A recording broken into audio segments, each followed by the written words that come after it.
Olá, boa tarde, na paz do Senhor Jesus, Iracema, doutor Elísio Maranhão, coisa boa que você está aí, Gabriela, tudo bem, Gabriela? Professora Fátima, Câmara, Vevé, tudo bem, Vevé, paz, irmã Antônia, tudo bem, como é que tá?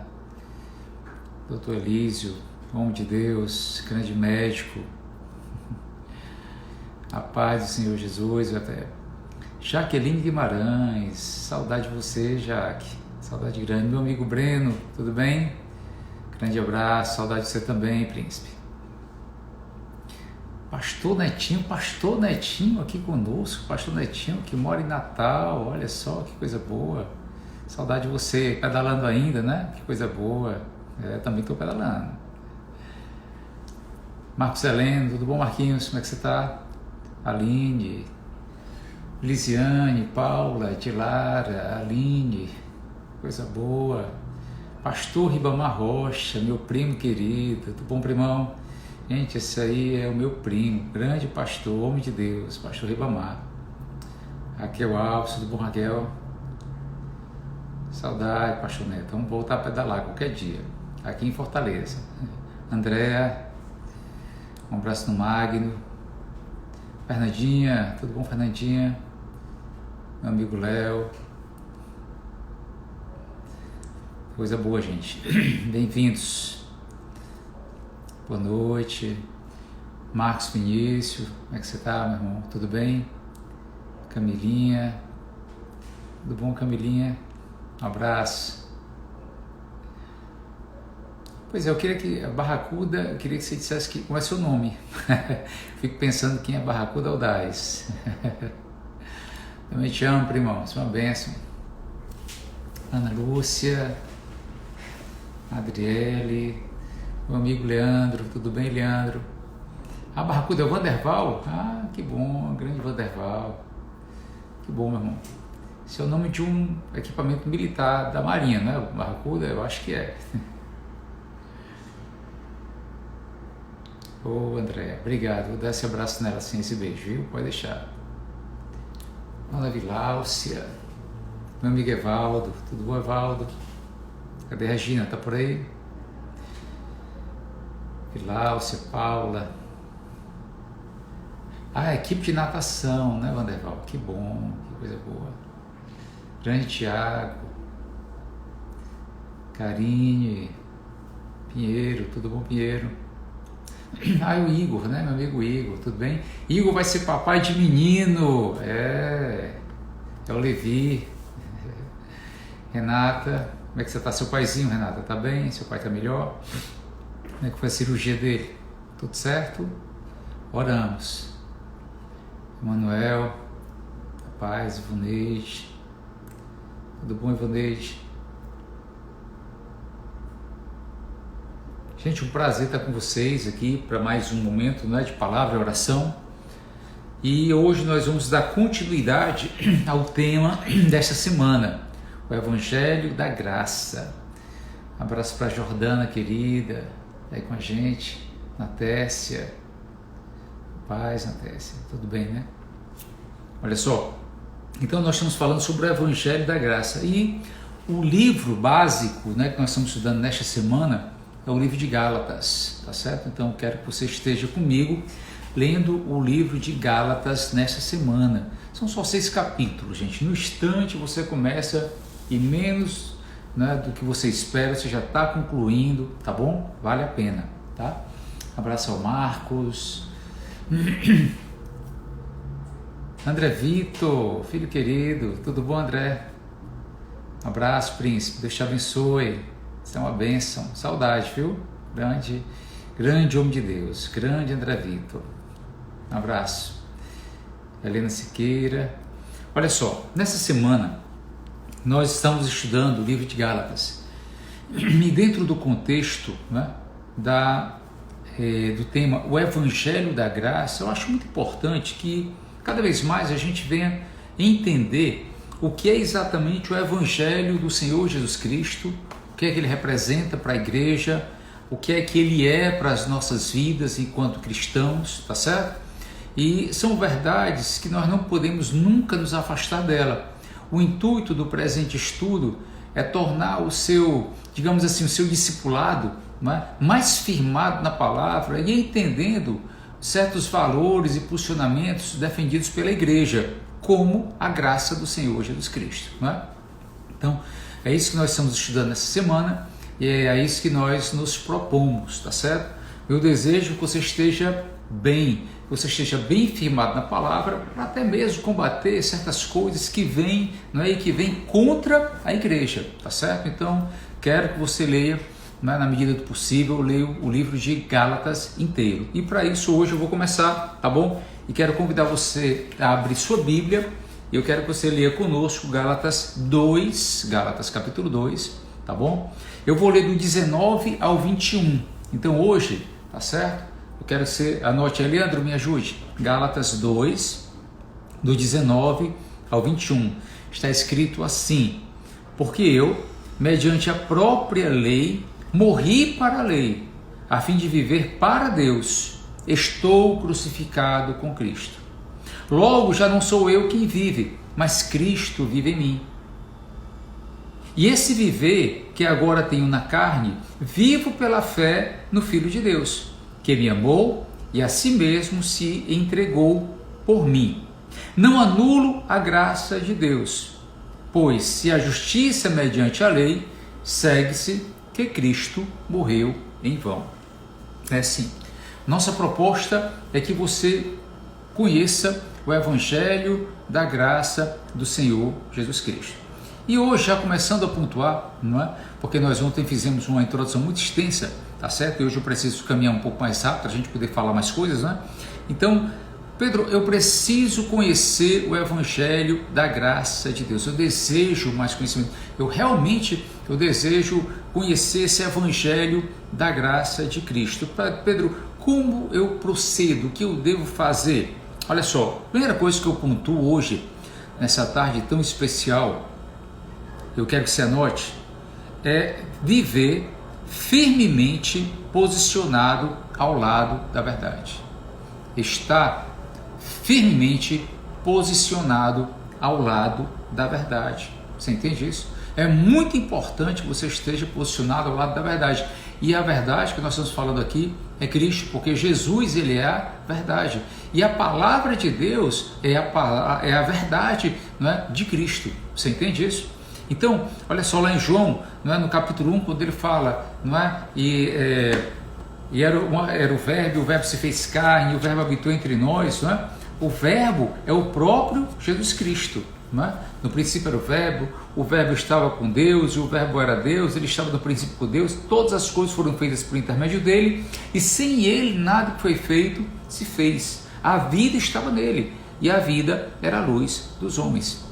Você entende? Olha só, Jesus Cristo, ele não passou a existir há 2000 anos atrás, quando ele nasceu de Maria. Não, ele já existia. Jesus Cristo, ele é pré-existente, ok? Ele é eterno, ele é incriado.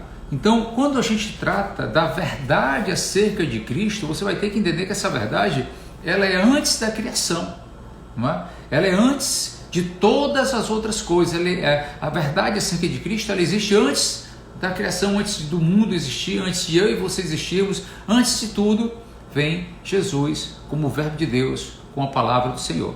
Então, preste bem atenção, olha só, você deve estar, digamos, firmemente posicionado ao lado da verdade. Eu só posso conhecer o Evangelho da graça de Deus se eu entendo a verdade acerca de Cristo. Eu preciso conhecer essa verdade, eu preciso estar bem firmado nessa verdade, ao ponto de que nada mais chegue para mim, digamos assim, me incomodar, não balança minha estrutura de conhecimento, de entendimento da verdade acerca de Cristo. Então, houve aqui uma grande controvérsia no livro de Gálatas, não é? No capítulo 2, uma grande controvérsia.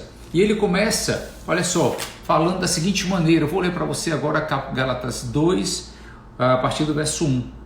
O apóstolo Paulo, ele escreveu assim para a igreja, né, dos Gálatas: 14 anos depois, subi outra vez a Jerusalém com Barnabé, levando também a Tito. Subi em obediência a uma revelação e lhes expus o evangelho que prego entre os gentios, mas em particular aos que pareciam de maior influência, para de algum modo não correr ou ter corrido em vão.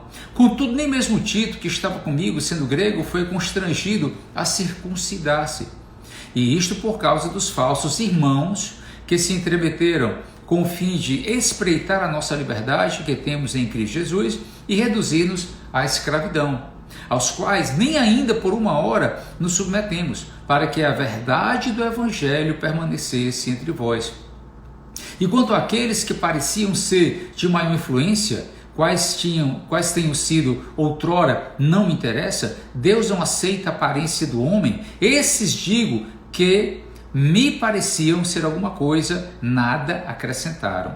Antes, pelo contrário, quando viram que o evangelho da incircuncisão me fora confiado, como a Pedro o da circuncisão, pois aquele que operou eficazmente em Pedro para o apostolado da circuncisão, também operou eficazmente em mim para com os gentios, e quando conheceram a graça que me foi dada, Tiago, Cefas e João, que eram reputados colunas, me estenderam a mim e a Barnabé a destra de comunhão, a fim de que nós fôssemos para os gentios e eles para a circuncisão, lembrando-nos somente que nos lembrássemos dos pobres, e também me esforcei por fazer. Então, houve em uma outra viagem missionária, né, do apóstolo Paulo, olha só, um momento em que ele, né, esteve junto com os apóstolos, ele esteve em outro momento em Jerusalém, né, esteve com os primeiros apóstolos, Pedro, né, com Tiago, com João, tá certo? E é interessante a maneira como eles receberam, a maneira como eles foram, né, bem tratados, eles foram bem, digamos, bem recebidos, né? E em nenhum momento o apóstolo Paulo, ele se minimizou, ele se diminuiu diante desses primeiros apóstolos. Havia uma autoridade delegada por Deus, a gente falou disso ontem, né? Havia uma autoridade muito forte dada por Deus a Paulo. Ele chega ali, né, com Timóteo, ele chega ali com Tito, pessoas que ele ganhou para Cristo, né? Mas havia uma grande controvérsia. Houve depois disso uma grande controvérsia. E a controvérsia se deu quanto à questão da obediência ao rito inicial do judaísmo, né? A igreja, composta por muitas pessoas que vinham, né, do paganismo, mas também tinha algumas pessoas que vinham do próprio judaísmo, se via agora, digamos assim, quase que obrigada a cumprir os rituais judaicos, não é? Havia pessoas que haviam, não é, se intrometido ali com o fim de praticamente cobrar dos irmãos da igreja ritos, não é? Judaicos, e isso para Paulo foi terrível, não é? O ministério dele teria sido muito calmo se ele tivesse disposto a admitir que o cristianismo seria praticamente uma certa seita judaica ou simplesmente um braço do judaísmo. Ele poderia ter simplesmente, então, a gente vai fazer aqui para agradar. Não. Paulo não aceitou em nada a sugestão que os judeus deram para ele. E a ideia era que para alguém se tornar cristão, tinha que se tornar também judeu. Para Paulo isso não deu. A tese dele era no sentido de que o aspecto cerimonial do judaísmo, olha só, da lei, não se aplicava aos gentios convertidos ao cristianismo. Eles tinham o direito de obter a salvação diretamente de Jesus Cristo, sem ter que percorrer aquela rota, não é, ritualística do judaísmo. Você entende isso? Vocês estão me entendendo? Amém? Então, olha só, sempre que alguém insistia que o rito externo era necessário, ele resistia com toda e ardente veemência de sua natureza. Paulo não aceitava que alguém viesse impor qualquer tipo de rito externo, porque o rito externo de nada serve no Evangelho da graça de Jesus Cristo. Pessoas que têm aparência de religiosidade, pessoas que têm toda, não é, uma forma exterior de reverência a Deus, olha só, para Paulo isso não era bem quisto, não era bem-vindo, ele não se submetia a isso, você entende? Olha só, sempre que alguém insistia que esse rito externo era necessário, ele resistia com toda a força. O versículo 3 que a gente leu, ele diz assim: contudo, nem mesmo Tito, que estava comigo, sendo grego, foi constrangido a circuncidar-se. Não se deixou, não se permitiu a circuncisão, aquela velha cirurgia de fimose. O versículo 11 diz: quando porém Cefas veio de Antioquia, resisti-lhe face a face, porque se tornara repreensível. Sim, houve um momento então de uma certa disputa, de palavras aqui, quando Pedro se aproximou do apóstolo Paulo, nesse momento que eles estiveram juntos ali em Jerusalém. Por quê? Porque, olha só, a Bíblia diz, no versículo 12, com efeito, antes de chegarem alguns da parte de Tiago, comia com os gentios, Pedro, o apóstolo Pedro, comia com os gentios. Quando, porém, chegaram os judeus, afastou-se, por fim veio apartar-se, temendo os da circuncisão. E também os demais judeus dissimularam com ele, a ponto de o próprio Barnabé ter se deixado levar pela dissimulação deles. Quando, porém, vi que não procediam corretamente, segundo a verdade do Evangelho, disse a Cefas, a Pedro, na presença de todos: se, sendo tu judeu, vives como judeu e não como gentil e não como judeu, por que obrigas os gentios a viverem como judeus? Ele levantou esse questionamento. Quando você está com o gentil, você vive como gentil? Então por que você, quando está com os judeus, obriga os gentios a viverem como judeu? Só para você entender, quem nunca ouviu essa expressão, gentil é toda pessoa do mundo que não é um judeu, tá certo? Então olha só, ele diz: nós judeus por natureza e não pecadores dentre os gentios, sabendo contudo que o homem não é justificado por obras da lei, e sim mediante a fé em Cristo Jesus. Também temos crido em Jesus Cristo para que fôssemos justificados pela fé em Cristo e não por obras da lei, pois pelas obras da lei ninguém será justificado. Então ele resistiu fortemente a Pedro, no sentido de que a aparência externa nada serve. Você entende isso? Olha só, quando seus oponentes se mostraram dispostos a admitir que a circuncisão não era essencial, ele administrava a um homem de sangue judeu, fazendo uma concessão ao fraco e ao indulto. Paulo, ele tratava judeu como judeu, e ele tratava gentil como gentil. Você entende isso?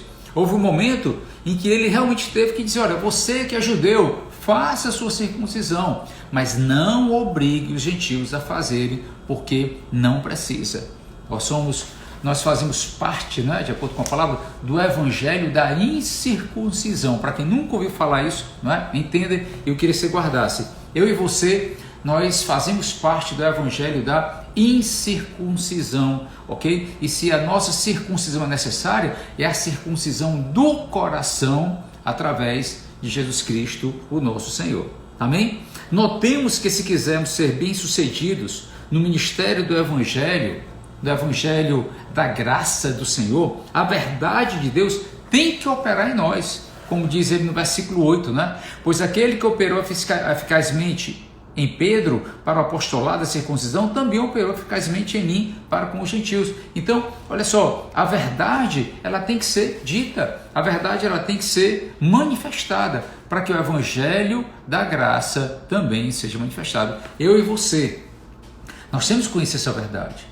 Não dá mais para alguém chegar e dizer assim: olha só, eu tenho minha religião, eu já ouvi falar de Deus, eu creio em Deus, mas assim, eu não conheço a palavra, eu não conheço a verdade. Pois é, você vai ter que mudar um pouco isso aí. Você vai ter que conhecer mais a palavra, você vai ter que conhecer mais a verdade e a verdade do Senhor Jesus Cristo. Por quê? Porque parte do evangelho da graça, olha só, é conhecido através de quê? Quando nós nos posicionamos firmemente ao lado da verdade acerca de Deus. E quando a gente se posiciona ao lado da verdade de Deus, olha só, certas mentiras, certos enganos, quando eles vêm para cima da gente, a gente consegue rebater isso com muita facilidade. Você conhece? Ou melhor, você entende? Você confia dessa maneira? Amém? E falando dessa maneira, olha só, o que é então graça? Vamos começar a falar algumas coisas a mais dessa forma, tá? O que é graça? Não é? A gente vê aqui no versículo de número 9, quando Paulo diz: e quando conheceram a graça que me foi dada, Tiago, Cefas e João, que eram reputados colunas, me estenderam a mim, a Barnabé, a destra da comunhão, né? Houve comunhão com eles, a fim de que nós fôssemos para os gentios e eles para a circuncisão. Então, Paulo, ele entende, olha só, que o que foi dado para ele, o evangelho dado para ele, foi dado através da graça do Senhor Jesus Cristo, né? E o que é graça? Vamos lá. A palavra graça, ela vem do grego charis. E essa palavra, ela pode ser utilizada com vários usos. Eu anotei algumas coisas para vocês do dicionário Vini, que é o dicionário bíblico que eu sigo, tá bom? Então a palavra charis, né, que significa graça, traduzida por graça para o nosso idioma, significa deleite, mas em outra ocasião pode significar prazer, em outro momento pode significar consideração favorável, em outro momento pode significar benevolência, também pode ter, olha só, o significado de ternura, clemência, boa vontade em geral, favor divino, que é o sentido que a gente leu agora no versículo de número 9. E ainda, quando você recebe uma graça de Deus, pode se referir à soma das bênçãos terrenas. A soma de todas as bênçãos terrenas é chamada também de graça. Essa é a graça de Deus. Tá bom? Amém? A palavra graça pode significar também, em outro momento, gratidão, não é? Adoração a Deus por meio da gratidão por tudo que Ele fez. Quando a gente dá graças, né? A gente utiliza a palavra graça, aí é utilizado em gratidão. Amém? Graça aqui reflete a imensidade do favor de Deus que foi conferida a Paulo para que ele pudesse cumprir a sua missão. Olha só, onde se aprende que somente podemos fazer as obras de Deus por causa da graça atuante do Senhor. A gente entende que a obra de Deus, de acordo com esse textinho aqui, o verso 9, né? Gálatas 2:9, olha só, você recebe graça de Deus para fazer a obra dele. Você pode dizer isso? Eu faço a obra de Deus mediante a graça do Senhor, né? Eu, Pedro, eu jamais teria condição de fazer a obra de Deus se não fosse a graça dele derramada na nossa vida. Você entende? Então, a palavra graça, né, como o Evaldo colocou, pode ter o sentido de gratidão, mas também pode ser justamente, né, esse favor divino imerecido para que ele possa cumprir a sua missão aqui na terra. Amém, queridos? Isso comprova também que o Espírito Santo é o verdadeiro agente das operações espirituais. Sim, o Espírito Santo é o doador de graça. Ele é o verdadeiro agente em todas as operações espirituais. Uma pessoa só pode orar, não é? Se for pela graça, ela só pode ajudar alguém se for mediante graça, só pode ser bondoso mediante graça. Você entende isso? Sim? É. E eu e você, né, nós precisamos dessa graça maravilhosa de Cristo para fazermos a obra dele. Você entende? Amém? Nós precisamos dessa graça de Cristo. Eu preciso dessa graça de Cristo. Aí você pode até dizer: pastor Pedro, mas eu me sinto tão incompleto, eu me sinto tão imperfeito para fazer qualquer coisa. Não sou nada, não sou ninguém. Quem sou eu para fazer alguma coisa? Alguém já se sentiu dessa maneira? Levanta a mão aí se alguém já se sentiu dessa maneira, né? Eu me sinto tão pequeno para fazer essa obra. Quem sou eu para fazer essa grande obra? Sim, é verdade. Realmente a gente se sente pequeno, não é? Diante dessa obra maravilhosa que o Senhor Jesus ele deseja fazer em nós e através da nossa vida.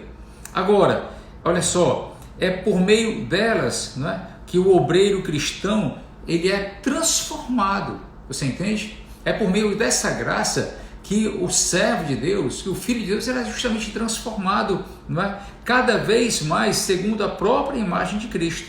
Em outras palavras, o cristão ele vai sendo espiritualizado. Você entende? Nós passamos por um processo de espiritualização. E isso é interessante porque pode ser exatamente uma marca na vida de uma pessoa que tem passado pelo processo de transformação e outro que não tem passado por esse processo de transformação. Você entende? Olha só, eu passei por um processo de espiritualização, não é? Há pessoas que, embora muitas vezes se digam cristãs, que tenham a sua religião, que esteja dentro da igreja, não é, que tem a sua confissão de fé, mas ela ainda não passou por um processo de espiritualização, porque isso só acontece mediante a presença do Espírito Santo de Deus na nossa vida. Você entende? Sim. E que nos transforma, e que vai nos transformando, nos vai moldando a própria imagem de Cristo. Olha só, Charles Spurgeon, um grande homem de Deus, ele escreveu assim: a graça que não muda a minha vida não salva a minha alma. Eu vou dizer de novo para você guardar, para você anotar. A graça que não muda a minha vida não salva a minha alma. Aconteceu com o apóstolo Paulo. A gente viu ontem em Gálatas, no capítulo 1, a partir do verso número 13, eu vou ler de novo para você.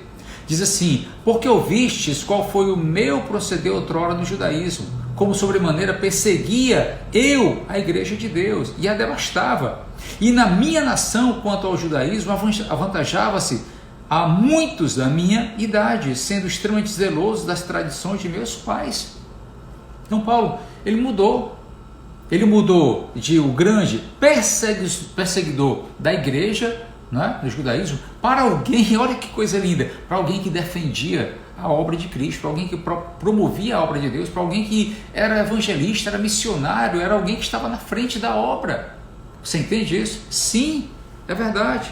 As pessoas às vezes falam de graça, mas queridos, olha só, a graça que não muda a minha vida não é a graça que salva a minha alma. A graça que salva a minha alma é a graça que muda a minha vida, que muda a minha história. Eu posso dizer o Pedro antes e depois de Cristo. Você entende? Você pode dizer isso, o Cristo antes e depois da minha vida. Se você pode dizer isso é porque a graça te salvou. A graça que te salva é a graça que te muda. Nós somos transformados, ninguém fica do mesmo jeito quando é tocado pela graça do Senhor Jesus Cristo.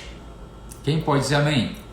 Amém? Sim. Onde abundou o pecado, superabundou a graça do Senhor Jesus Cristo. Você já leu isso lá em Romanos? Pois é uma realidade.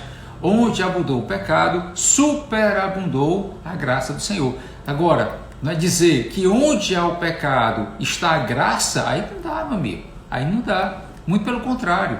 Porque onde havia o pecado, não é? O contrário disso, a partir de um momento de transformação individual, vem superabundar a graça do Senhor Jesus Cristo.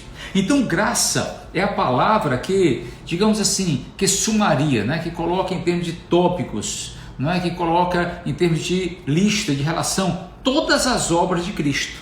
Você entende? Todas as obras de Cristo foram mediante graça.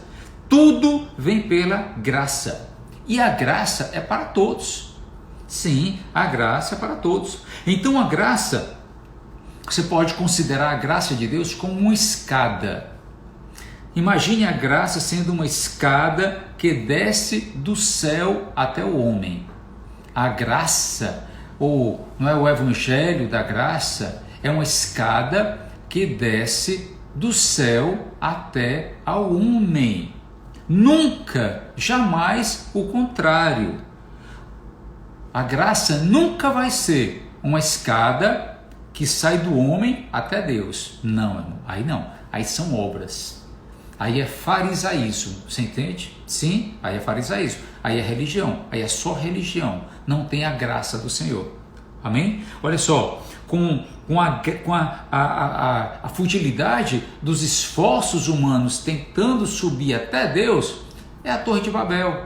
Não tem valor para Deus. A graça de Deus, ela não é uma escada que sobe para Deus. A graça de Deus, ela é uma escada que desce do céu até mim e até você. Você pode dizer amém para isso? Amém? Você pode dar um glória a Deus? Aleluia. Quem pode dar um glória a Deus aí? Vocês estão comigo? Quem está comigo, coloca o dedo nesse coraçãozinho aí e diga aleluia, dê um glória a Deus, só para saber se você ainda está comigo. Amém? Oh, coisa boa. Amém. Queridos, como é bom a gente estar fundamentado na verdade. Pedro, eu preciso conhecer mais sobre essa grandiosidade da graça de Deus, não é? do Evangelho da graça de Deus. Queridos, como é bom a gente conhecer. Olha só, então, como eu faço, pastor Pedro? Você tem que estar firmemente posicionado ao lado da verdade. Mas tem uma segunda coisa que eu falo hoje, ponto número 2, ok? Do nosso pequeno estudo de hoje. Você que deseja conhecer o Evangelho da graça de Deus. Pedro, eu quero conhecer, eu quero andar nesse Evangelho da graça de Deus, eu quero ampliar, eu quero deixar de ter só uma religião, eu quero deixar de entender Deus só como alguém de uma religião. Querido, olha só, amplia a tua mente, amplia a tua visão, amplia teu entendimento, e assim você vai ver muito melhor as próprias bênçãos que o Senhor tem para a sua vida. Amém? Segunda coisa então que eu ponto hoje para você aprender sobre a graça de Deus, não é? A graça do Evangelho, o Evangelho da graça. Anote, ponto 2, viver pela fé em Cristo. Nós temos que viver pela fé em Cristo. Aí é uma palavra linda, uma das palavras mais maravilhosas que você pode escutar hoje. Deixa eu ler para você a partir do verso 11 então, ok? O verso 11, a gente já leu, diz assim: quando porém Cefas veio a Antioquia, resisti-lhe face a face, porque se tornara repreensível. Pois é, o apóstolo Paulo pegou Pedro e deu nele, ok? Né? Com todo amor, com todo cuidado, algumas palavras, né? Para ele aprender melhor. Com efeito, antes de chegarem alguns da parte de Tiago, comia Pedro, né? Pedro comia com os judeus. Quando porém chegaram os judeus, afastou-se, por fim, veio apartar-se, temendo os da circuncisão, que eram judeus. E também os demais judeus dissimularam com ele, a ponto de o próprio Barnabé ter se deixado levar pela dissimulação deles. Quando, porém, vi que não procediam corretamente, segundo a verdade do Evangelho, disse a Pedro, na presença de todos: se tu, judeu, vives como gentil e não como judeu, por que quem obriga os judeus a viverem como judeus? Errei de novo, né? Vou ler de novo, tá? Se tu, sendo judeu, vives como gentil e não como judeu, por que obrigas os gentios a viverem como judeus? Nós, judeus por natureza, e não pecadores entre os gentios, sabendo, contudo, que o homem não é justificado por obras da lei, e sim mediante a fé em Cristo Jesus. Também temos crido em Cristo Jesus, para que fôssemos justificados pela fé em Cristo, e não pelas obras da lei, pois as obras da lei ninguém será justificado. Mas se procurando ser justificado em Cristo, fomos nós mesmos também achados pecadores, dá-se ao caso de ser Cristo ministro do pecado? Claro que não. Porque se torno a edificar aquilo que destruí, a mim mesmo me constituo transgressor. O certo é que Pedro ele voltou atrás em relação à lição que aprendera com uma clara revelação recebida lá em Atos capítulo 10, né, quando ele esteve com Cornélio. A gente já trouxe essa palavra aqui também. E a sua prática anterior, como se vê no versículo 12. Ou seja, o medo da ala conservadora da igreja mãe fez ele cair em uma armadilha. Seu feito teve um efeito desastroso sobre os outros cristãos hebreus, que se orientavam pelos atos dele. Mas a repreensão de Paulo trouxe Pedro de volta à sua prática anterior, mais adequada. Pedro tinha visto uma revelação maravilhosa lá em Atos capítulo 10. Não é? Ele viu um lençol grande sendo descido do céu com vários animais. E uma voz que diz assim: mata e come. E ele disse: Senhor, nunca comi coisa impura desse jeito. Não é? E aí Deus fala com Pedro de uma maneira muito pessoal: não considere impuro aquilo que eu santifiquei. Que pancada, não é verdade? Olha só, Deus estava querendo mostrar para Pedro que quando ele chegasse, não é, na casa de Cornélio, ele deveria tratar as pessoas da melhor maneira possível e não se afastar delas e não negligenciar aquelas pessoas. Você entende? Eu acho que eu já contei essa história aqui, mas deixa eu contar de novo. Uma vez a gente estava, né, na minha primeira viagem para Israel, a gente estava em Jerusalém e a gente resolveu sair de noite para conhecer um shopping que havia em Jerusalém. Era um shopping muito bonito, o shopping Mamila. E a gente saiu do hotel andando pela cidade. Gente, olha só, quem nunca tinha estado lá, a gente saiu andando do hotel até a cidade, até o shopping. E nós chegamos lá, você entende? Nós chegamos lá né? Foi muito legal a gente conhecer, era uma noite linda, o shopping estava lindo, gente, vai ser um negócio maravilhoso você andar na cidade antiga. Imagina você andar por muralhas, ruas antigas, e no meio tem um shopping, né, moderno, mas com uma aparência, né, de algo antigo. Gente, é a coisa mais linda. E aí nós ficamos por ali um tempo, né, algumas comprinhas tolas, algumas coisinhas, lá é muito caro, algumas coisas, e resolvemos voltar para o hotel, já tarde, né? Quando o shopping fechou, a gente resolveu voltar para o hotel, e na volta nós nos perdemos. Claro, lógico que a gente tinha que se perder. Se a gente não se perdesse, não tinha graça, na verdade. Pois é, nos perdemos. E aí a gente encontrou um casalzinho de judeus. Era um casalzinho, né? Era um rapaz judeu ortodoxo, bem novinho, com aquela roupinha preta, chapeuzinho preto, né? E com uma moça muito bonita, uma menina como as nossas, vestida de uma maneira totalmente normal, secular, né? E eu perguntei para ele, usando o pouco de inglês que eu aprendi com a professora Rita, usando o meu pouco de inglês, eu perguntei para ele onde ficava o hotel, né? Gente, ele ouviu a minha pergunta e ele me deu as costas. Ele me deu as costas, falou com a namorada dele, de frente para ela, e ela voltou-se para mim para explicar onde era o hotel. Você entende isso? Pois é.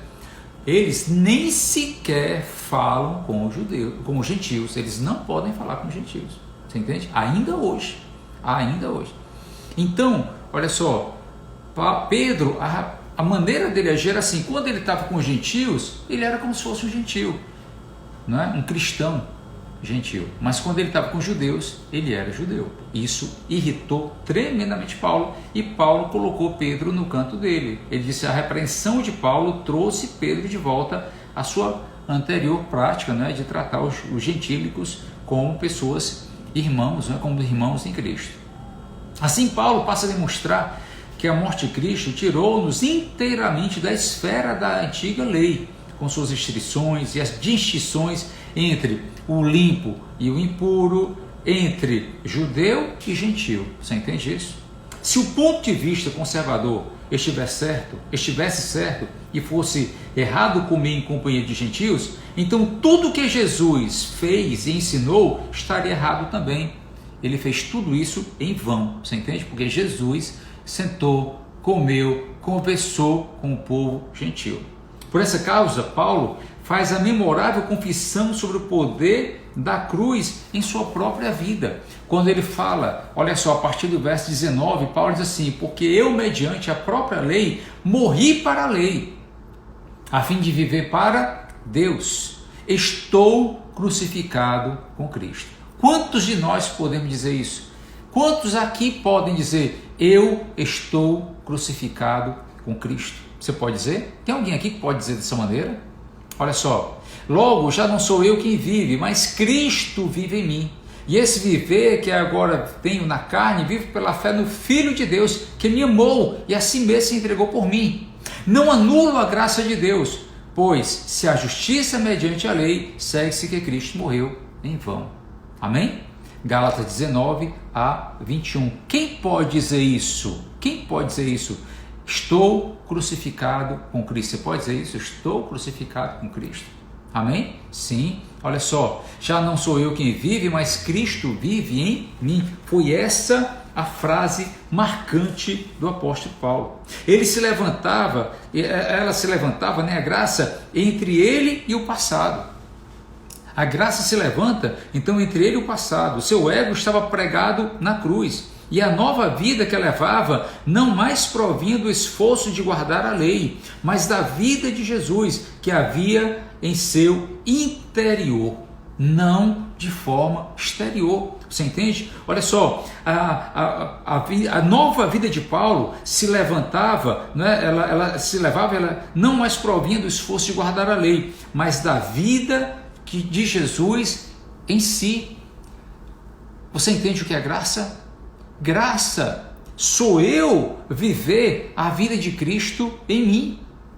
Graça é a própria vida de Cristo em mim.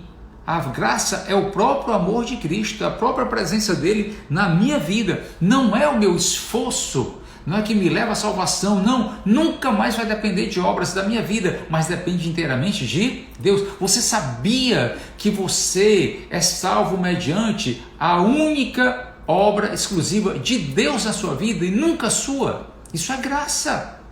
Quantas pessoas querem brigar com isso? Não, mas espera aí, mas eu tenho que fazer alguma coisa. Não, mas espera aí, mas eu tenho que fazer. Não, mas espera aí, mas nós temos que fazer. E aí, querido, isso aí não é graça, não. Desculpa, mas isso aí não é graça. Você entende? Olha só, esforço único de Cristo. É a vida interior de Cristo em mim que me leva à novidade de vida. Cristo olhou para mim e eu olhei para Ele. Ficamos unidos para sempre, disse Charles Spurgeon também. Cristo olhou para mim, eu olhei para Ele e ficamos unidos para sempre. Isso é graça.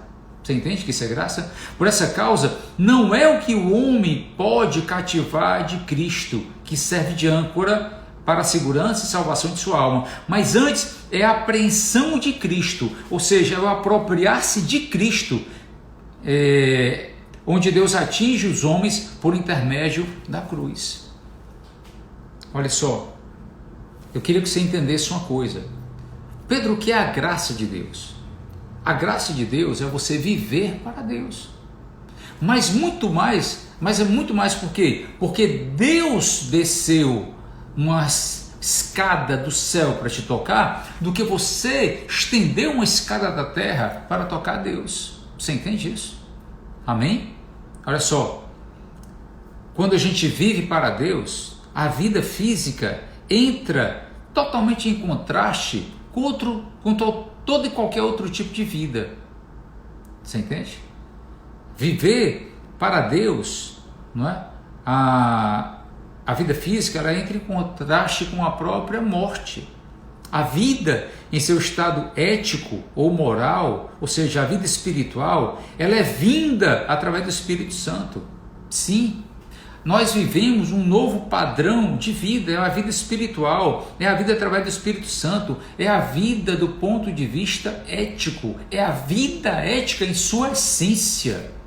Não porque eu estou me esforçando, é Deus que está fazendo essa obra. Você entende isso? Sim. Olha só, salvação é mais do que escapar da morte, é escapar da morte espiritual. Você entende? Obter a aprovação de Deus, ser justificado aos olhos do Senhor. É viver após a morte física a vida imortal e eterna. Este é o Evangelho da graça de Cristo. Repito, não porque através do meu esforço eu elevo uma escada para tocar o céu. Isso é Torre de Babel. Mas é porque Deus, Ele desceu uma escada do céu para me tocar, para me buscar, para te pegar, para te buscar. Você entende isso? Porque nunca nós teríamos condição de elevar uma escada ao céu.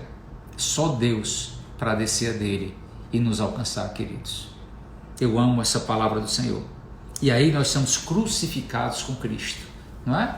Crucificados com Cristo. Participação nos benefícios da morte de Cristo. Aí nós temos liberdade. Aí nós encontramos o perdão.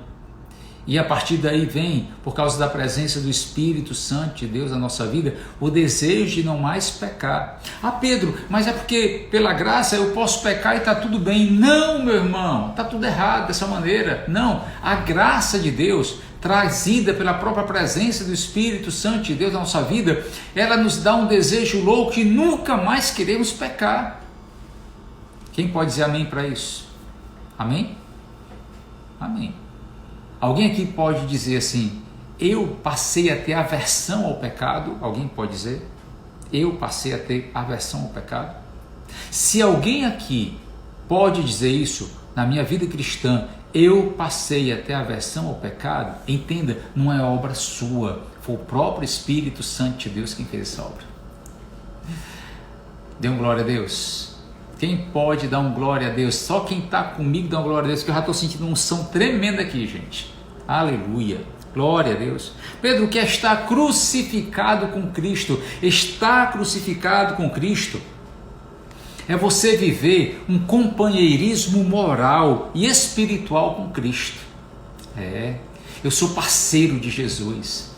Olha só, estar crucificado com Cristo quer dizer que eu já não vivo, mas é Cristo que vive em mim. Então é uma parceria, eu e Cristo somos parceiros. O que é dele é meu, o que é meu é dele. Há uma troca, não tem problema eu abrir mão de certas coisas, não tem problema eu pegar certas coisas, que o que é dele é meu e o que é meu é dele. Parceria, eu e Cristo somos um só nessa obra, queridos. Quem pode dar glória a Deus por isso também? Diga assim, eu e o Espírito Santo somos um só. Amém, amém, glória a Deus. Pedro, o que é estar crucificado com Cristo? É viver uma unidade com Cristo. Viver uma unidade com Cristo, querido. Olha só, e com seus sofrimentos. O que requer da nossa parte que se completem o que falta das nossas aflições em Cristo em favor da igreja. E no sentido de santidade da vida também. Sim, eu poder dizer, olha só, se eu estou unido com Cristo, se ele sofrer, eu sofro. Se ele é vitorioso, eu também sou. E o contrário, viu, irmão? Preste atenção ao contrário. Se eu estou crucificado com Cristo, quando eu sofro, ele também sofre. Quando eu estou passando por alguma dificuldade, o Senhor, ele sente essa necessidade que nós vivenciamos. Por isso é que ele luta e intercede ao nosso favor. Você pode dizer amém? Daí a nossa santidade, o desejo de santidade, o desejo de nos purificarmos. Meu irmão, minha irmã, se você está aqui e se você nunca na sua vida cristã, você teve o desejo de se ver livre de certas sujeiras da sociedade, você não nasceu de novo ainda. Você não é um só com Cristo. Você não vive uma unidade com Cristo ainda. Quando nós vivemos essa unidade com Cristo, nós somos crucificados com Cristo. Nós somos unidos com Ele de tal maneira, olha só, que tudo aquilo que é sujeira na sociedade é sujeira para nós. Traz um mau cheiro para o nosso nariz espiritual, para o nosso olfato espiritual. Você entende isso? Tem coisas que não descem, tem coisas que não entram mais na nossa vida, porque não é porque tem alguém mandando, não é porque está cerimonialmente impuro, não, meu irmão, é porque o Espírito Santo de Deus não deixa, ele trabalha em nós, nos dá algeriza ao pecado. A graça é isso. Graça não é o fato de eu estar lutando para não pecar. Graça é aquilo que há em mim não permite mais que o pecado tenha o mesmo sabor, tenha o mesmo gosto, tenha o mesmo ouvido. Não dá mais. Você entende isso? Amém. Quem aqui já passou por esse processo de transformação e pode dar glória a Deus? Amém? Aleluia. Olha só, queridos, o cristão verdadeiro, todo cristão verdadeiro, é aquele que está crucificado com Cristo. Você pode dizer amém? Então, veja o que eu vou dizer agora e guarde essa palavra que nós vamos dizer agora. Olha só, e se eu estou crucificado com Cristo, se Cristo vive em mim, o viver para mim é o viver para Deus, olha só, eu não anulo a graça de Deus. Eu nunca trabalho para anular a graça de Deus. Não, eu recebo a graça de Deus e eu sou muito feliz com ela. Você entende isso? É por isso que, olha só, é por isso que o Evangelho de Cristo, ele é chamado de o Evangelho da graça do Senhor. É sim. Eu não trabalho para anular, eu só trabalho para fazer crescer a graça de Deus na nossa vida. Pedro, isso a gente pode fazer? Eu acho que sim. Quando a gente entende o mover de Deus, quando a gente entende o amor de Deus derramado por Cristo na cruz, e a gente recebe a graça do Senhor Jesus Cristo, esse favor imerecido da parte de Deus para a nossa vida, olha só, nós só trabalhamos para que essa graça ela cresça cada vez mais. Amém? Você pode dar glória a Deus por isso? Amém? E se o Evangelho da graça de Cristo já te alcançou, ei, não troca essa graça por nada. Nunca troca a graça de Deus por nada. Nunca permita que outra coisa entre no lugar da graça de Deus. Nunca permita que chegue algum legalista, que chegue alguém querendo transformar a aparência interna que você tem da graça de Deus em algo externo. Não conta. Não conta nunca. Nunca vai fazer sentido. Porque a graça de Deus não olha para a aparência externa de piedade. Não olha para a aparência externa de uma pessoa de oração. A pessoa de oração, o homem da revelação. Aí a pessoa chega, não é, com aquela cara contrita, com aquele jeito, e vai e fala. Ei, meu irmão, aparência externa não quer dizer nada. O que conta é quem você é aqui dentro, o que conta dentro do seu coração. Eu carrego em mim a obra de Cristo, eu fui tocado pelo Espírito de Deus, eu não preciso da aparência, mas a minha vida já exala esse amor de Deus, a nossa vida já exala. Você entende isso? Amém. Glória a Deus. Quem pode dar um glória a Deus? Aleluia. Vamos orar? Hoje passou rápido, hein? Posso orar por você? Vamos orar, queridos. Olha só, eu quero que você faça uma oração aí, e eu quero te pedir que com toda a sinceridade do seu coração você diga para Deus: Deus, não vivo mais eu, mas Cristo vive em mim. Você pode dizer isso para Deus? Você pode dizer, Karine, Evaldo, Nath, você pode dizer: não vivo mais eu, mas Cristo vive em mim. Você pode dizer isso para Deus? Quem pode dizer isso para Deus hoje? Não vivo mais eu, mas Cristo vive em mim. Amém? Vamos orar? Posso orar por você? Feche teus olhos um instante e declare para Deus o seu amor a Ele. Declare para Deus o seu amor a Ele, que te aceita do jeito que você é. Ele nunca lhe deixa do jeito que você é, mas Ele te aceita do jeito que é. Ele vai sempre trabalhar através do Espírito dele para que haja mudança, transformação interior. Sim, isso Ele vai trabalhar.